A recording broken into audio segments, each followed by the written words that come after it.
But let's start and we'll talk about change. Who knows what that model car is? Arana. I say this around Australia, it's great. It's a Arana G-Pack. So that's the car that I remember, the first car that we had when I was a child, a Torana G-Pack. And I've said to my dad, Trev, you should have kept that one because they're now worth done up about 120 to 130K. You've got a lot of change happening in your industry, right? You don't need me to stand up here and talk about the Royal Commission and changes in legislation and changes in business models and changes in commissions and look, I get it. I worked at KPMG as a partner the last 3 years and did a lot of work in your industry. So I get the challenges. I get the strain you're all under. The point of the Torana or the Rana, the first car I remember as a kid, the reality is my daughter Michaela, 11, and my son Archer, 8, when they have kids, they won't have the same memories because it's likely those of you who have kids around the same age are not going to get a driver's license.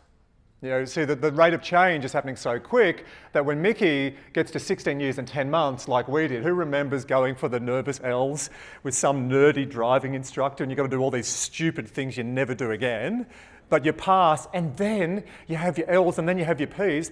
Our kids probably won't have a license. The rate of change is really, really quick. Before I get into that and why some of you are sitting here feeling a little bit tired, a little bit fatigued and a little bit, is this going to end? It's because of change, and I'm going to give you a strategy to navigate change. But before we do that, can you just chat to your buddy? What car do you remember having as a kid? And I hear lots of things on this. Sometimes people go, a red one, a bussy, boxy, yellow one. So discuss. What did you have when you were a kid?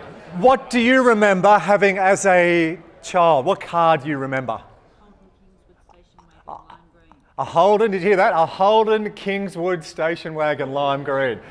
What was Ted Bullpit? What was his show called? Kingswood Country. Yeah. Awesome. Love it. What a great start. There in the lovely, is that an olive jumper? The guy looking, yes, there's no one next to you in a cool olive jacket. What was the car you had as a child? My dad had a Ford Custom Line, twin spinner. Ford Custom Line. God, I love Australia. Yeah.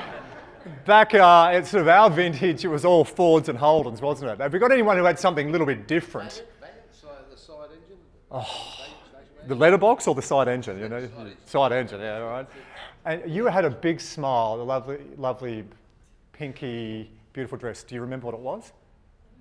Yeah. The guy next to you is not wearing.